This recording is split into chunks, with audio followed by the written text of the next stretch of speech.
우리는 지난 시간에 갈라디아서 강의 7번째 시간을 가졌습니다.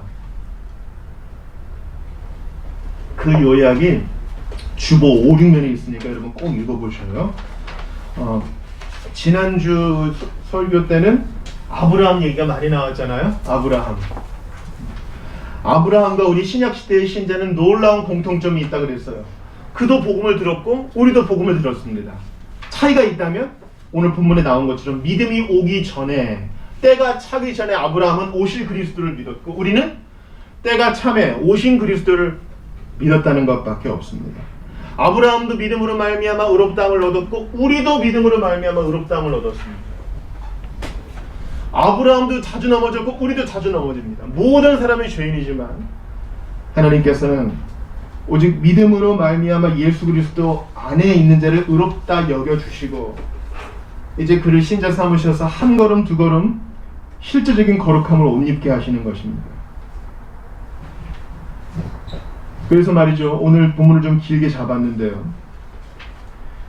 바울이 이 이야기를 반복하면서 갈라디아 성도들을 좀 책망도 좀 하고요, 또 어찌 그러느냐 그러면서 잘 또 설명도 해주고요, 달래도 주고 그렇게 합니다. 왜냐하면 갈라디아 성도들이 바울과 떨어져 있는 기간 동안 거짓 선생들의 가르침에 홀랑 넘어가가지고 자기들이 처음 믿었던 감격까지 다 내어버리고 다시 퇴보하는 신앙 생활을 하고 있었기 때문입니다. 여러분, 오늘 본문의 4장 14절 한번 보시겠어요? 4장 14절. 너희를 시험하는 것이 내 육체에 있으되 이것을 너희가 업신여기지도 아니하며 버리지도 아니하고, 그 다음부터 보시겠어요? 시작. 오직 나를 하나님의 천사와 같이 또는 그리스도 예수와 같이 영접하였도다. 이 복음을 전하는 사도를 이렇게 기쁨으로 처음에는 맞이했던 것이죠. 그리고 그 밑에 절 보셔요. 15절 보세요. 너희의 복이 지금 어디 있느냐? 지금은 없다는 거죠. 내가 너희에게 증언하노니 너희가 할 수만 있으더라면, 그 다음 볼까요? 같이 시작. 너희의 눈이라도 빼어 나에게 주었으리라. 예. 그런데 지금은 거짓 선생한테 홀랑 빠져가지고 바울은 이류 사도다. 예수님 공생의 기간 동안 한 번도 동행한 적이 없는, 베드로와는 비교할 수 없는 이류 삼류 사도다. 안 좋은 과거도 가지고 있고 성격도 불같아가지고 너희들은 이류 크리스천이야. 그러니까 제대로 된 거 좀 배워. 그러면서 모세의 그 율법들, 이른바 할례를 비롯해서 여러 것들로 갈라디아 교회 성도들을 이렇게 억압하려고 했던 것이죠. 그래서 4장에 여러분 9절 한번 보셔요. 9절 중반에 보니까 어찌하여 다시 약하고 천박한 초등학문으로 돌아가서 다시 그들에게 종노릇하려 하느냐. 그러면서 10절 같이 읽어요. 시작.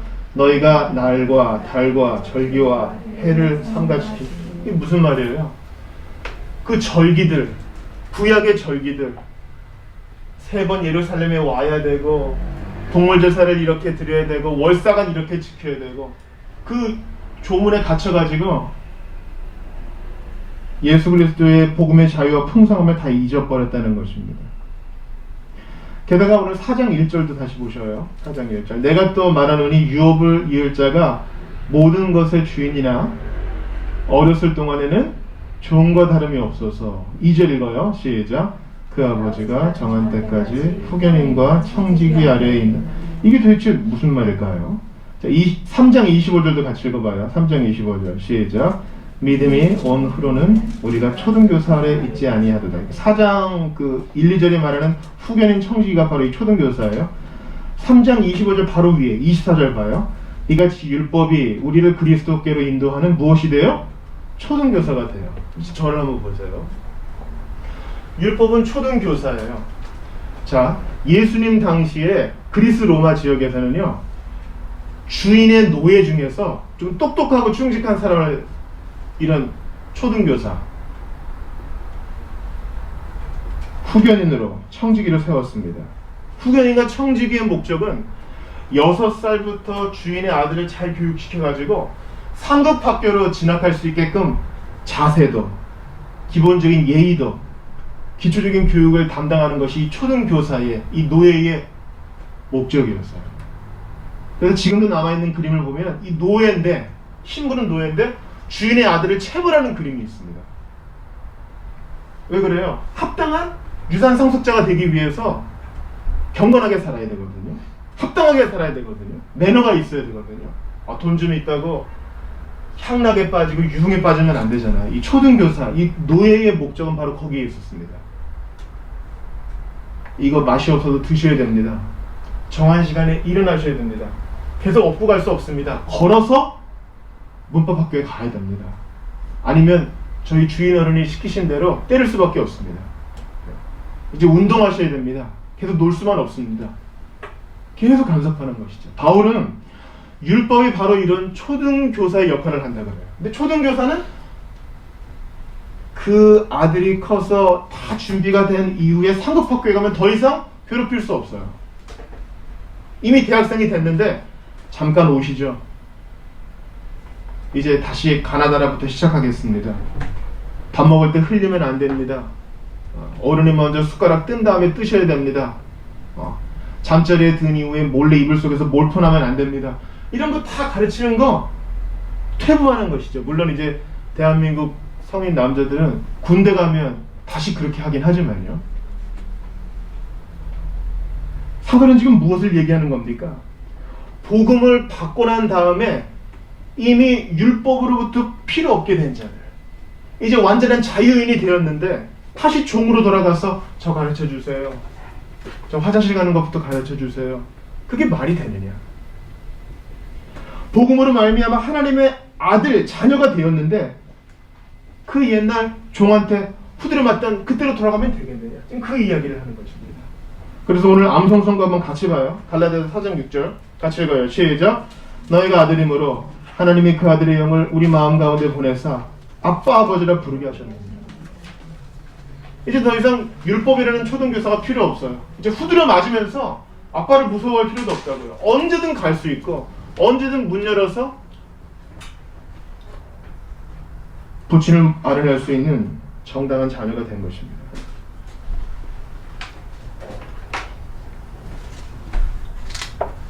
종교개혁 기념주일에 저는 하나님께서 이 본문을 우리에게 주신 것을 참으로 기쁘게 생각합니다. 여러분 잘 생각해 보세요. 예루살렘에서 올라온 사람들은요, 나름대로 좀 잘해보려고 하는 사람이었어요. 근데 이렇게 지금 사도를 통하여 성령 안에서 꾸지람을 들어요. 뭐 생각나요? 예수님 당시에 꾸지람 많이 들었던 사람들 생각납니다. 누가 있어요? 바리새인들. 이 거짓 선생들과 비슷하죠.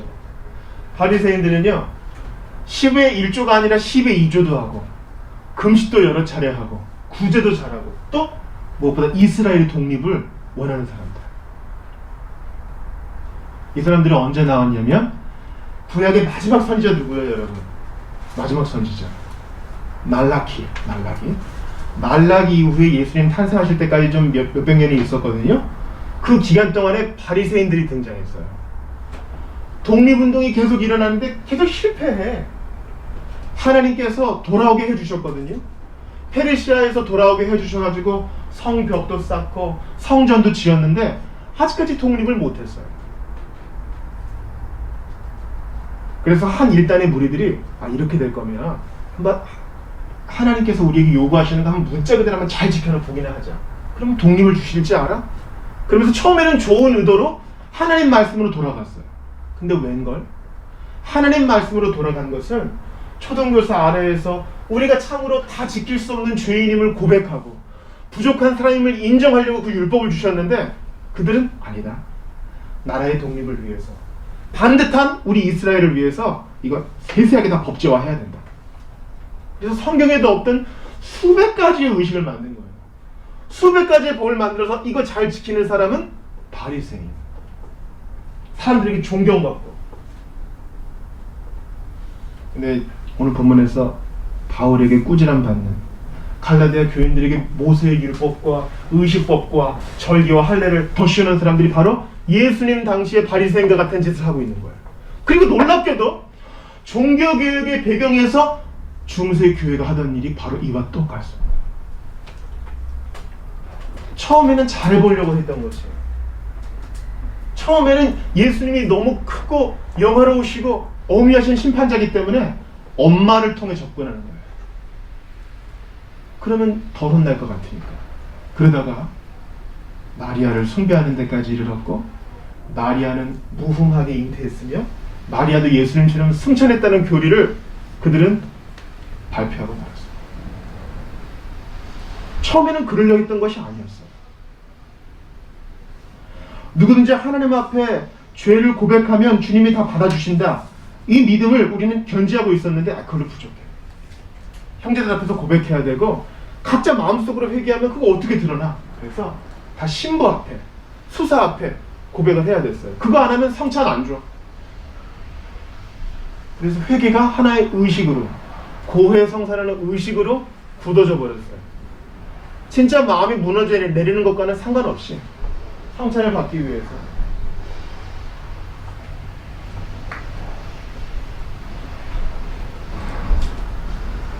처음에는 좋은 마음으로 성경을 읽는 것을 허락하지 않았습니다. 왜냐하면 순진한 성도들이, 오늘 우리가 읽은 본문에도 어려운 말씀이 좀 있잖아요.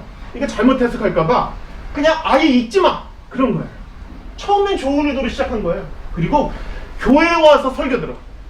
처음에는 좋은 의도로 했을 거예요. 근데 나중에 이게 굳어져 갑니다.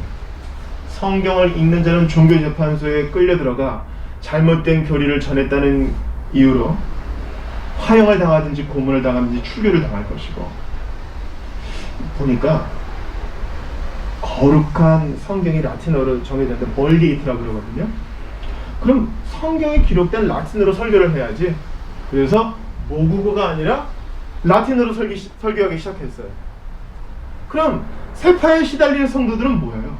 처음에는 좋은 의미로 그랬겠지만 알아들을 수가 없으니 은혜 받는 수단이 교회에 가서 스테인드 글라스에 있는 그림 좀 보고, 성찬 중에 그냥 떡만 좀 주고, 잔은 자꾸 흘리니까 또 나중에 안 줬어요. 바리새주의랑 비슷하죠. 갈라디아 교인들에게 할례를 더 씌우고 의식을 더 씌우려는 자들과 비슷하죠. 처음에는 좋은 의도로 시작했지만 점점 행위부원론자가 된 것입니다. 믿음으로 의롭다 하는 교리는 온데간데 없고, 갈라디아 교인들을 향하여 바울을 참수하던 거짓 선생들처럼 니네 이거 안 하면 이류 그리스도입니다. 너희 이거 안 하면 참된 신자 아니야. 이것도 해야지 저것도 해야지. 복음으로는 부족해. 누가 확신을 가질 수 있니? 좀 잘 지켜보면 하나님이 혹시 구원하실지도 몰라. 종교개혁 전야의 어두운 밤이 바로 그랬던 것입니다. 여러분, 오늘 주보 1면 한번 보셔요.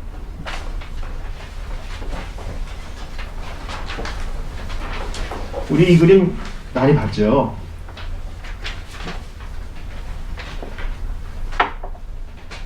지금 뭐 하는 그림 같아요?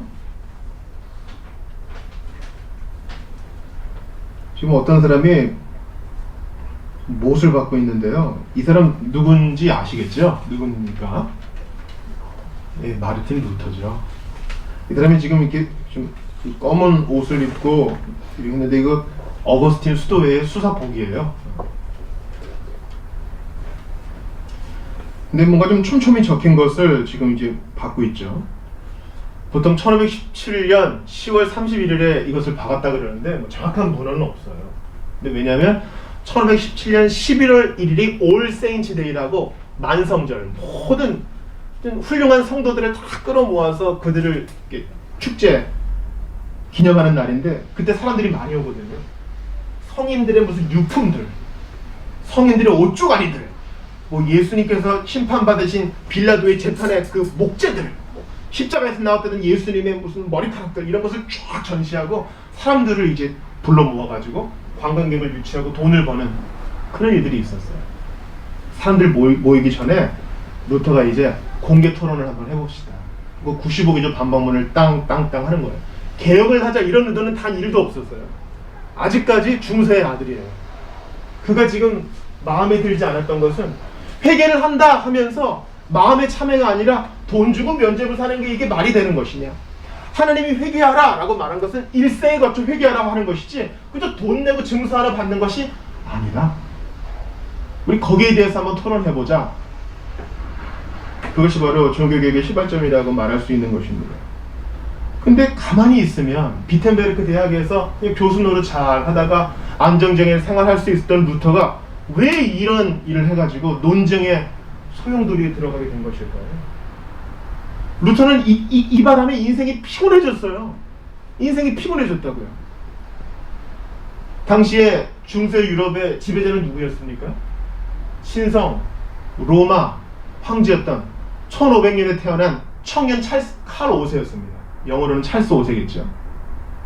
칼 5세가 이제 교황은 이미 루터를 파문했고요. 또 나와. 그래가지고 루터를 면전에서 신문을 합니다. 철회할 거야 안 할 거야?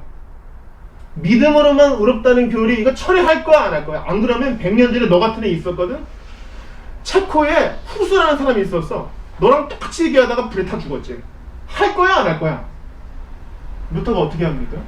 저 같으면 손발이 떨려가지고 가지고 있던 진리도 버릴 것 같은데 루터가 주님 앞에서 이야기합니다. 저는 하나님 앞에 서 있습니다. 양심에 어긋나게 말하는 것은 옳지도 않고 안전하지도 않습니다. 하나님 저를 도우소서. Here I stand. 그래서 철회하지 않습니다. 그 다음날 몰래 공회를 떠나는 그날 밤에 한 제후가 도와줘가지고 루터가 납치돼요. 그 다음부터 수염을 기르고 독일어로 성경을 번역하기 시작하면서 개혁의 물결이 일파만파 퍼지기 시작합니다. 왜 이렇게 피곤한 인생을 살게 되었을까요? 오늘 본문에 답이 있어요. 3장 23절 보세요. 3장 23절 봐요. 같이 읽어요. 시작. 믿음이 오기 전에 우리는 율법 아래에 매인바 되고 계시될 믿음의 때까지 갇혔느니라. 루터에게 믿음이 왔어요. 전 이 표현이 너무너무 좋아요. 내가 믿습니다. 이것도 맞지만 믿음은 선물이거든요. 그에게 이 선물이 왔어요. 여러분 이 기가 막힌 표현이 4장 9절에 나와요. 4장 9절 같이 읽어봐요. 이거 뭐 펜 있으신 분은 빨간 줄로 쫙쫙 걸으세요. 4장 9절 같이 읽어요. 시작. 이제는 너희가 하나님을 알 뿐 아니라 더욱이 하나님의 아심과 되었거늘. 여기까지요. 하나님을 알고 싶습니다. 근데 그 이전부터 아니야. 난 세상이 지어지기 전부터 너를 알고 있었단다.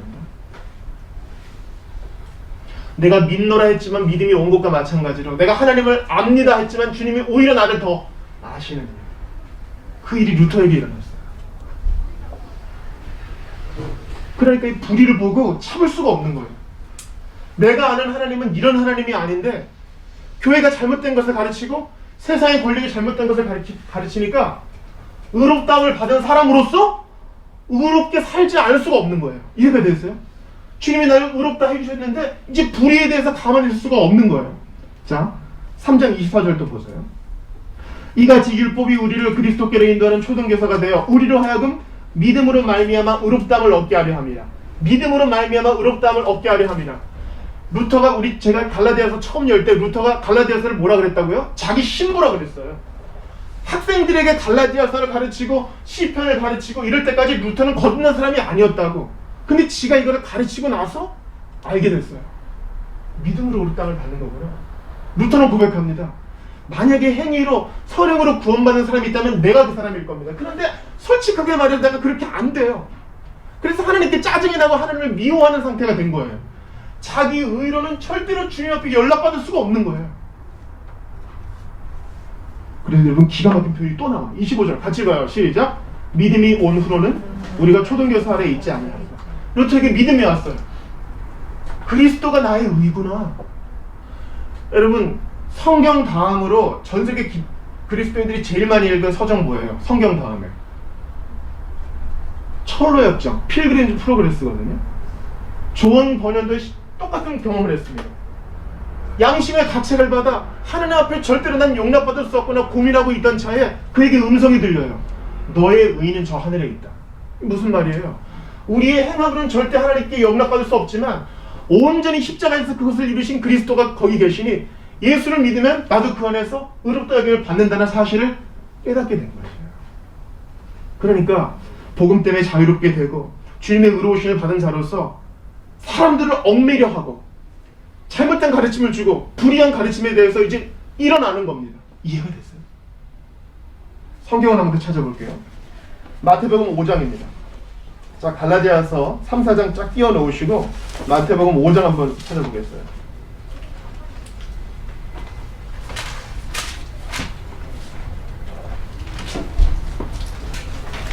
먼저 마태복음 5장 20절을 한번 읽어보겠습니다.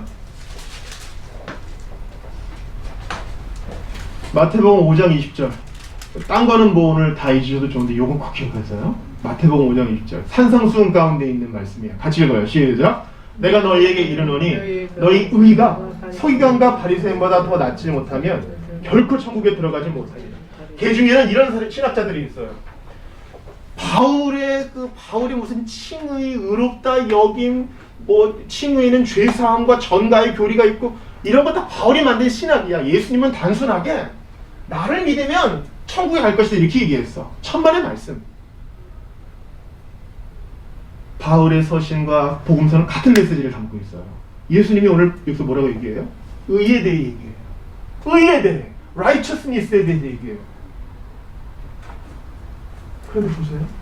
그렇게 자기 의로 충만한 너희 의가 서기관과 바리새인보다 더 낫지 못하면 이 사람들 제대로 아주 괴물 같은 사람이라 그랬잖아요. 이 사람들보다 너희가 낫지 않으면 결코 천국에 들어가지 못한다 그랬어요. 이거 뭐 얘기하는 거예요?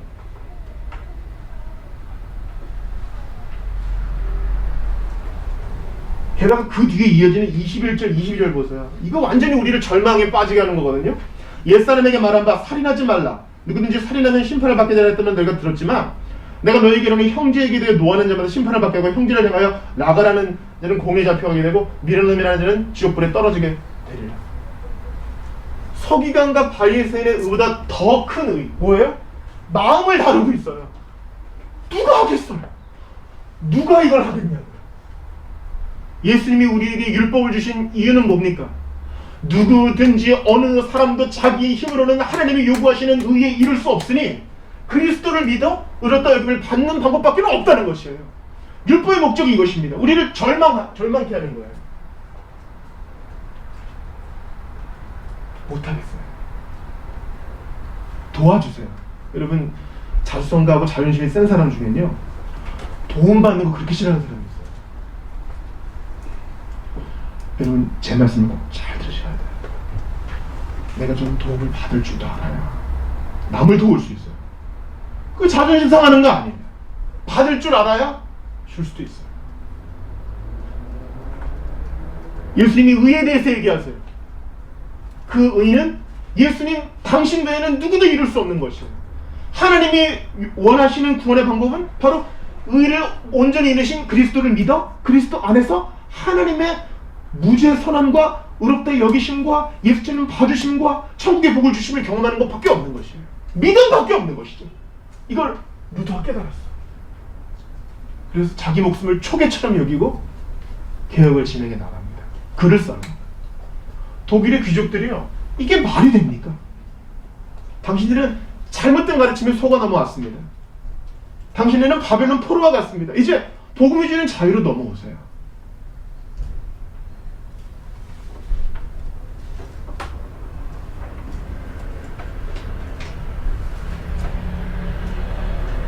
저는 몇 시간이 걸려도 이러한 복음이 주는 자유와 예수 그리스도께서 해결해 주신 이 의의 문제 때문에 너무 감사해서 세상의 불의를 고치고 하나님이 주신 사명을 수행한 사람들을 밤이 새도록 얘기할 수 있을 정도였습니다.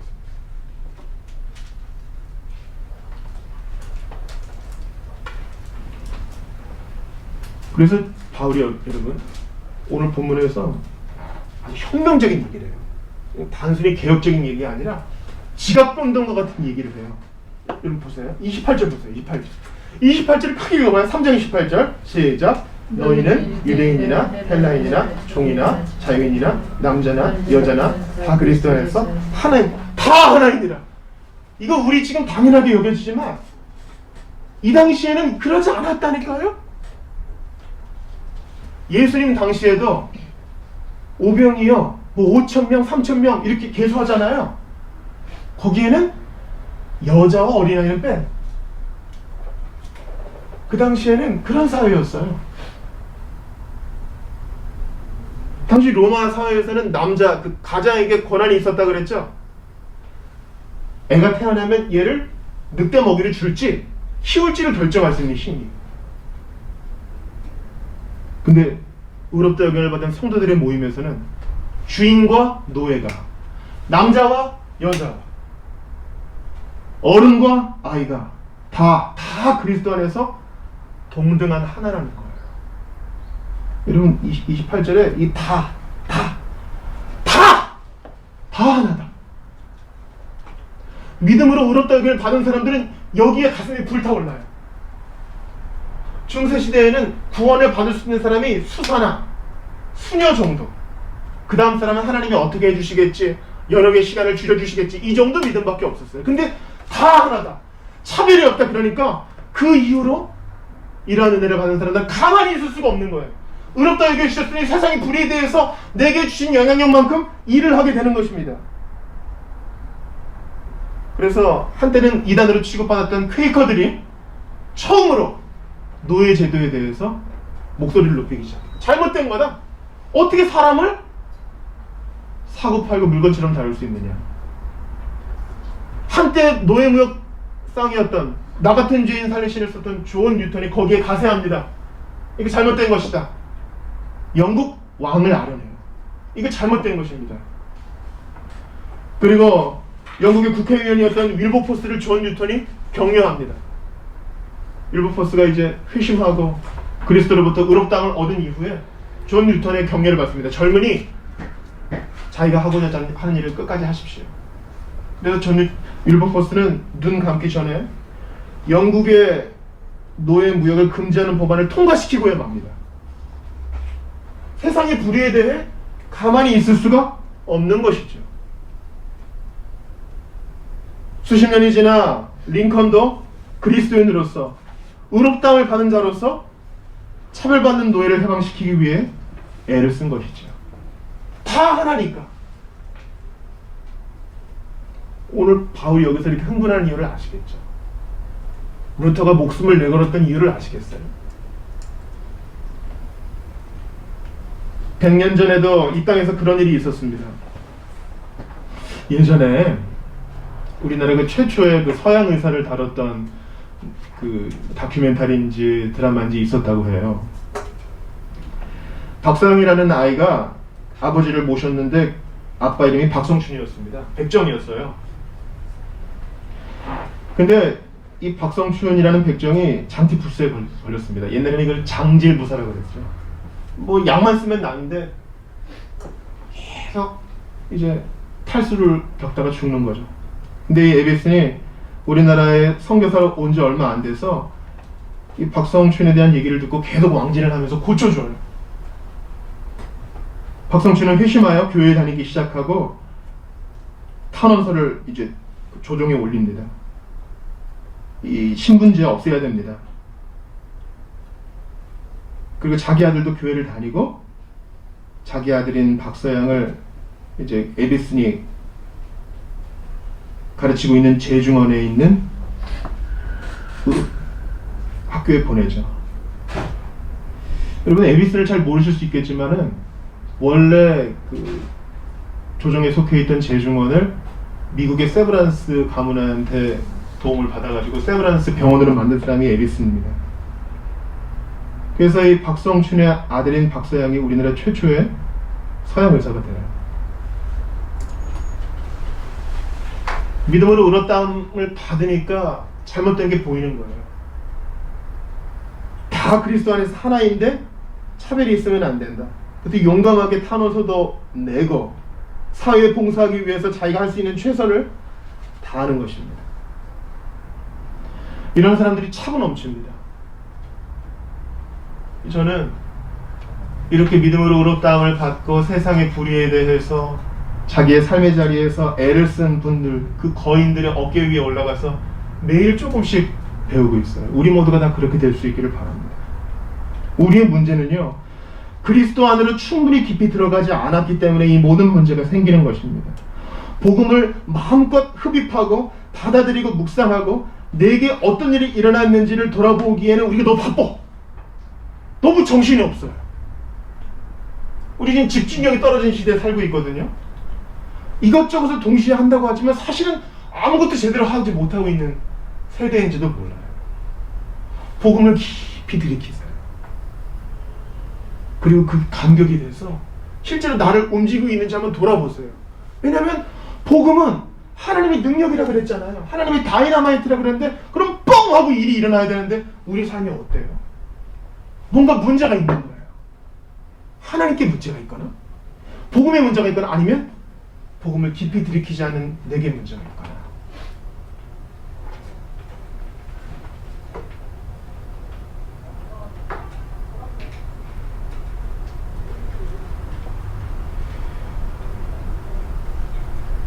오늘 말씀을 좀 정리하기를 원합니다. 믿음으로 의롭다함을 받은 사람들은요, 요동치 않고 끊임없이 하나님만 바라보며 하나님만 영어롭게 하겠다는 굳은 결심을 가지고 지칠 줄 모르는 열심을 가지고 앞으로 나아갑니다.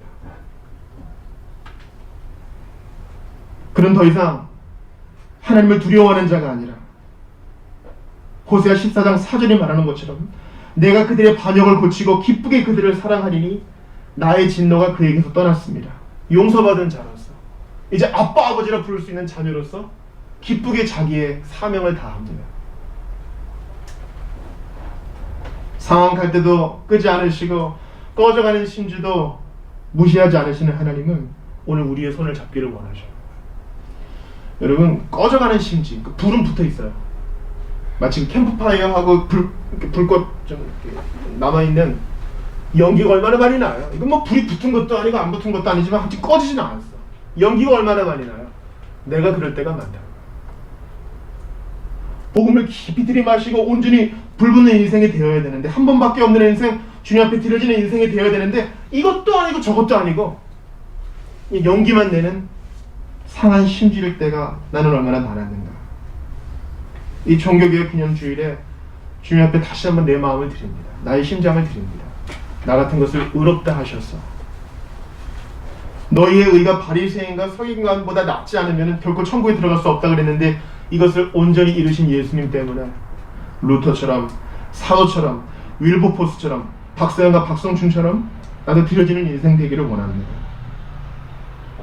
하나님과 복음의 문제가 있는 것이 아니라면 내게 문제가 있는 것인데 복음을 깊이 흡입하고 복음 때문에 능력이 나타나는 것을 내가 좀 경험하기 원합니다. 사회적인 신앙생활이 아니라 원초적인 능력인 그 복음의 능력으로 변화가 일어나는 것을 목도하게 해달라고 우리 좀 같이 기도했으면 좋겠습니다. 우리 좀 같이 두 손을 모아보시죠. 여러분, 복음은요 폭탄이 떨어지는 것 같아요. 너희는 다 하나다. 잘못된 것에 대해서 잘못됐다고 소리를 높일 수 있고, 당시 사람들이 다 아니라 그럴 때 아니야. 그리스도 안에서는 복음 안에서는 남녀의 차별이 없고 성별의 차별이 없고 하식의 차별이 없어. 이런 놀라운 변화의 물결이 일어납니다. 우리의 삶은 어때요? 진짜 이 복음의 능력이 나타나는 것을 보고 싶어요. 주님, 제가 온전히 복음을 믿고 받아들이고 주님을 기대할 수 있게 해달라고 오늘 주신 말씀 붙들고 같이 기도를 드리겠습니다. 하나님 아버지,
하나님 아버지, 530년 종교개혁 기념주일에 갈라디아서 말씀 보게 하시니 감사합니다. 오해받고 참으로 억울할 수 있었던 사도 바울이 해산의 수고를 감당하며 너희는 다 하나다 폭탄과도 같은 선언을 하며 거짓 교사들에 대하여 울분을 토해내는 그런 열정, 과연 나는 어떠한지 돌아보게 되었나이다. 사는 게 너무 바빠서 복음을 깊이 들이마시지도 못하고 우리 거인 같은 선배들이 우리를 계속 응원하고 있는데 우리는 그저 바쁘고 분주하고 살던 대로 살다가 주님을 어떤 낯으로 보게 될지 참으로 두렵고 떨리지 않을 수가 없습니다. 간절히 기도하오니 복음은 능력이라 하신 그 말씀이 있는 그대로 받아들여서 나의 삶에도 이러한 열매들이 맺혀지기를 원합니다. 불의에 항거하게 하시고 이웃을 사랑하게 하시고 작은 변화라도 일어날 수 있기를 원합니다. 보기 원합니다. 저희를 사용하여 주시옵소서. 이 복음이 주는 감격 때문에 목숨을 초계와 같이 여기면서 하나님 앞에 불꽃처럼 살았던 우리 선배들을 봅니다. 저희도 그와 같이 살 수 있도록 도와주시옵소서. 너희의 의가 바리새인과 선생보다 낫지 아니하면 결단코 천국에 들어오지 못한다 하셨는데 이러한 절망을 예수 그리스도의 십자가로 온전히 다 담당해 주셨으니 용서함 받은 자녀답게 이제 아빠 아버지라 부를 수 있는 사람답게 자유롭게 살면서 하나님이 원하시는 순종 잘 감당할 수 있도록 도와주소서. 이제 흐트러진 집중력 다 내려놓고 주님께 온전히 집중하여서 진정한 변화를 맛보고 싶습니다. 섬기는 사람이 되고 싶습니다. 한 번밖에 없는 인생, 온전히 드려지는 인생, 하나님께 공급받는 인생, 벅찬 성령 충만한 인생 될 수 있도록 인도하여 주시옵소서. 우리로 하여금 놀라운 능력 맛보게 해주실 것을 믿고 놀라운 성령의 바람 속에 이번 한 주 살아가게 해주실 것을 믿사오며 우리 구주 예수님 이름으로 기도하옵나이다. 아멘.